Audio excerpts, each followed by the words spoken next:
자, 오늘은 로보택시에 관해서 좀 자료를 정리해 보고자 합니다. 저는 직업이 기자인 만큼 자료를 굉장히 중시하고 제가 직접 취재하는 것은 물론이고 자료를 여러 루트를 통해서 수집한 자료들을 항상 정리해서 글로벌 오토노스 사이트에 올리고 있습니다.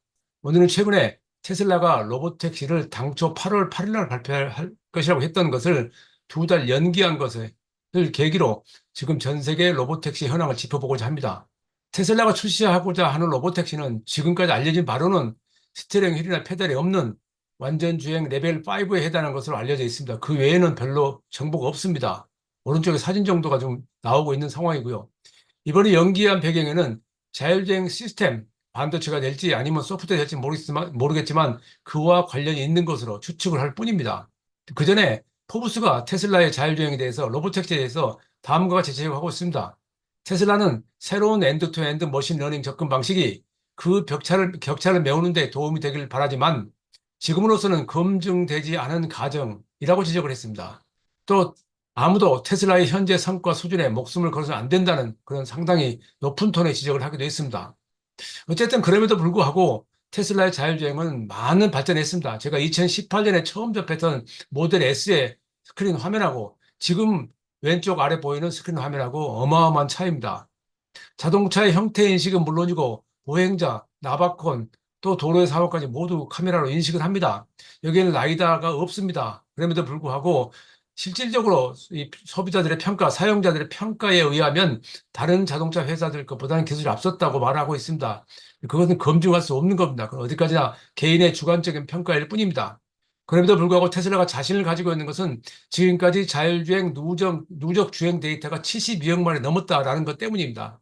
여기에는 실주행 테스트는 많지 않고 컴퓨터 시뮬레이션이라는 것이 많습니다.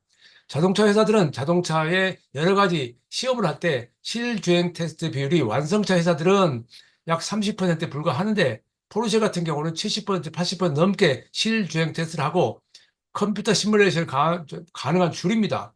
근데 테슬라는 상황인 만큼 이 컴퓨터 시뮬레이션을 많이 이용했습니다. 어쨌든 최근에는 FS 12.43 베타 버전이 지금 출시가 됐고 일부 제한된 상황에서 이 업데이트한 사람들이 도로에 주행을 하면서 영상을 올리고 있습니다. 많은 영상이 올라와 있고 그 모든 걸 볼 수 없지만은 제가 그중에 주가해 보면 경우에 따라서는 도로에 있는 방지턱을 좌회전 신호를 받고 돌아갈 때 그 방지턱을 타고 넘어갑니다.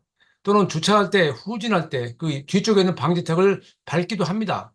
또 경우에 따라서는 그 실제 자랑스럽게 올렸던 영상에는 운전자가 개입하는 경우도 자주 봅니다. 또는 도로 양이 통행량이 워낙에 많아서 이 테슬라의 FSD가 그 상황 판단하지 못하고 그대로 서 있을 경우에 운전자가 내려서 운전자로 가서 다시 개입을 해서 진행할 경우도 많이 있습니다.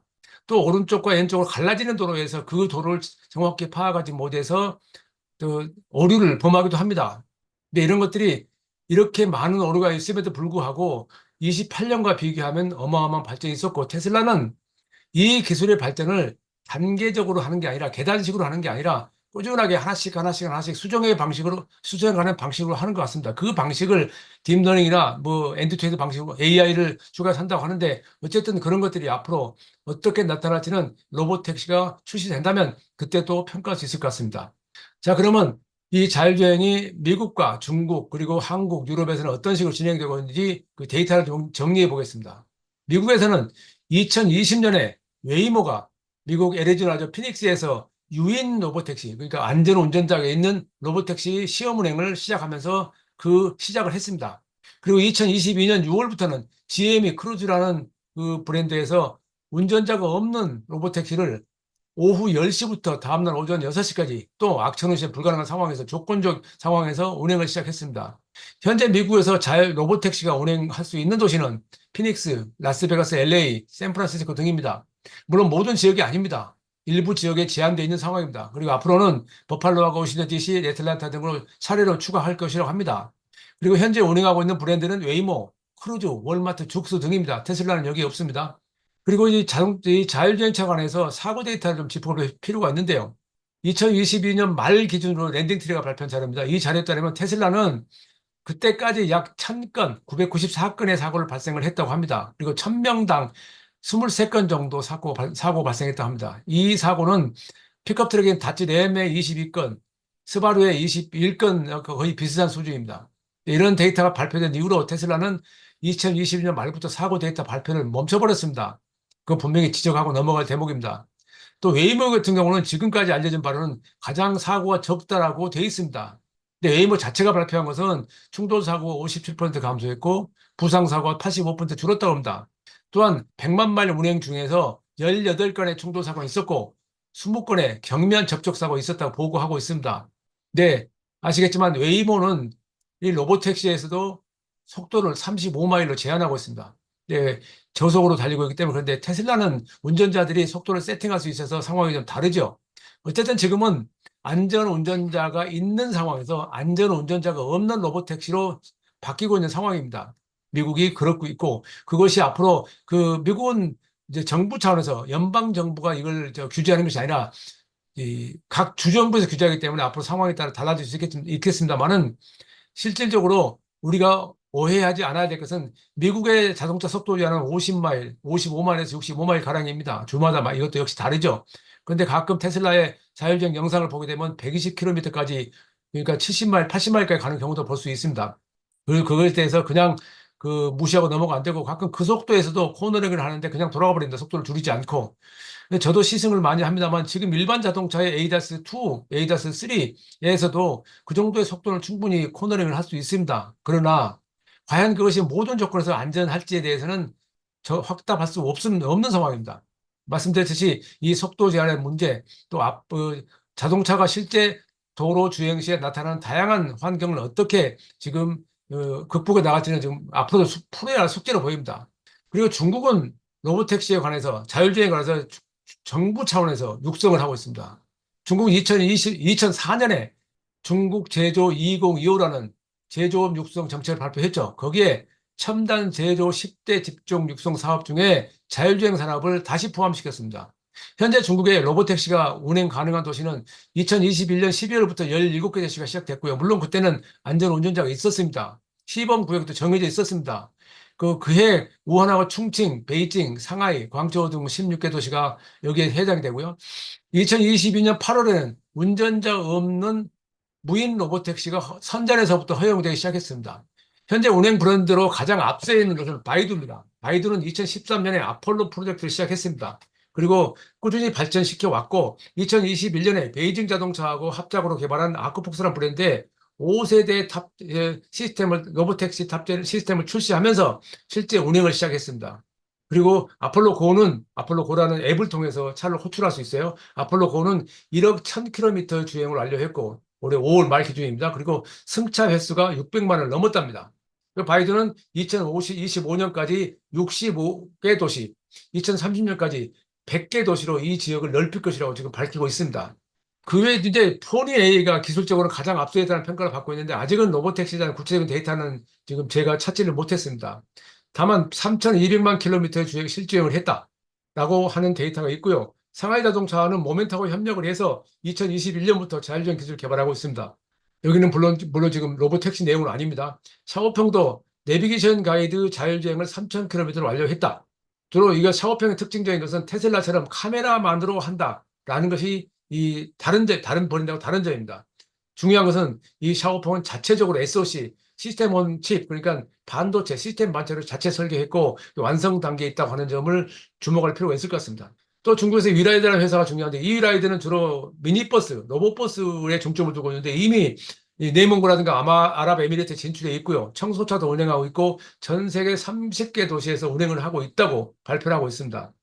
이제 이 스타트업들도 주목을 끄는데요. 니오는 테슬라의 FSD와 같은 개념인 NOP 플러스라는 것을 지난달에 발표를 했어요. 그리고 지리 자동차는 테슬라의 스타링크와 같은 G스페이스 위성을 20개를 띄웠습니다. 이게 상당히 무서운 내용이라고 저는 생각을 합니다. 그리고 리오트로는 고성능, 고해상도 디지털 맵이 없는 노아, 마찬가지로 NOP 플러스와 같은 개념이죠. 노아 오토파일럿을 지난주에 발표를 했습니다. 리오토는 엔드투엔드 AI 팀을 구성을 해서 테슬라와 마찬가지 컨셉으로 자율주행 기술을 개발하고 있다라고 주장을 하고 있습니다. 여기서 또 하나 건너뛸 수 없는 것이 호라이즌 로보틱스라고 하는 회사입니다. 이 회사는 엔비디아에 이어 시스템 반도체 자율주행 분야에서 점유율이 35.5%를 세계 2위입니다. 이런 기술력 때문에 폭스바겐하고 자율주행 기술을 개발하고 있습니다. 협력해서 개발하고 있습니다. 근데 이외에도 많은 데이터가 있겠지만은 일단 지금 차원에서 제가 할 수 있는 자료를 좀 정리해 보았고요. 그렇다면 한국과 유럽은 어떨까요? 우리나라도 2016년부터 임시 운행을 받은 자율주행차가 무려 440대나 된답니다. 지금 가장 이제 제 눈에 띄는 것은 오토노머스 A2Z라는 회사인데요. 지금 오른쪽 사진 위쪽에 있는 두 개인데 일천공항 인천사에서 주차장에서 입국장까지 갈 수 있는 그런 차를 운행하고 있습니다. 이건 이 앱으로 하는 게 아니고 공항에 있는 키오스크를 이용해서 부를 수 있답니다.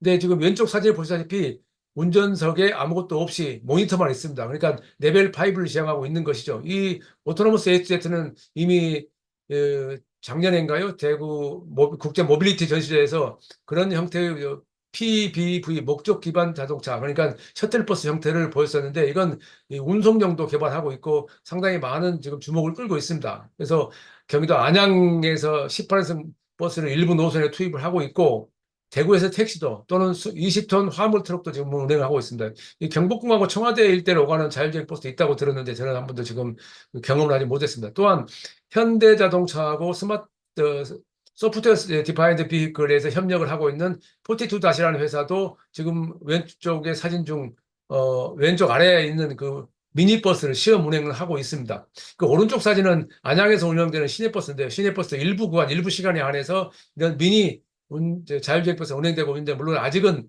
안전 운전자가 있는 것이 대부분이고 원격 조정을 할 경우도 있답니다. 경우에 따라서는 안전주의 없을 경우에는. 그래서 이것도 우리가 말하는 대로 흔히 말하는 대로 완전 자율주행이라고 오해를 해서는 안 될 것 같습니다. 근데 유럽은 폭스바겐이 2022년에 아이디 버즈라고 하는 미니버스를 이 로보택시로 실험 운행을 한다고 하는 뉴스는 보였었는데 그 이후로는 팔로업이 없습니다. 근데 유럽이 이렇게 된 이유는 유럽은 그 기술적으로는 벤츠와 BMW, 아우디가 2019년에 자율주행 공동 개발을 하기로 하고 뛰어들었는데 그들이 다른 나라보다 아우디도 벤츠도 BMW도 레벨 3를 가장 먼저 실차에 채용할 정도로 기술력은 앞서 있는데 유럽 회사들은 안전 측면에서 상당히 신중합니다. 일단 저질러서 도로에서 운전자들이 운행하는 그런 데이터를 가지고 기술을 개발하는 게 아니라 자기들이 완성을 해서 내놓겠다는 그런 자세를 보이고 있는 것이 특징입니다. 볼보도 그 2022년에 라이드 파일럿이라고 하는 레벨 4 개념의 시스템을 발표를 했고 미국에서 시험 적용을 시작했다고 하는데 볼보도 안전의 대명사라고 하는데 그 안전을 최우선하는 그런 정책 때문에 다른 나라, 다른 메이커들과 달리 상당히 이 로봇택시, 로봇버스 이런 운행에 대해서는 조금은 아직은 시간이 필요한 것 같습니다. 그러나 그것도 어느 단계에 이르면은 제 생각에는 로봇버스라든가 로봇택시라든가 청소차 또는 중장비, 농기구 등에는 사용될 수 있고 그 시스템들을 판매할 수 있을 텐데 그때 그걸 선택할 때 그 선택 당하는 회사가 어느 회사가 될 것인지 아직은 알 수가 없죠. 과연 이미 로봇택시를 로봇버스를 운행을 해서 데이터를 축적하는 회사들 것을 찾을지 아니면 신중하게 개발한 유럽 회사를 찾을지 아직은 지켜봐야 됩니다. 이런 대목에서 분명히 여러 번 제가 말씀드렸듯이 자율주행차는 로보택시, 셔틀부터 시작된다 하는 것들이 지금 현실화되고 있는 단계인데 그렇다고 그것이 금방이라도 빠른 속도로 발전할 것으로 저는 기대는 하지 않습니다.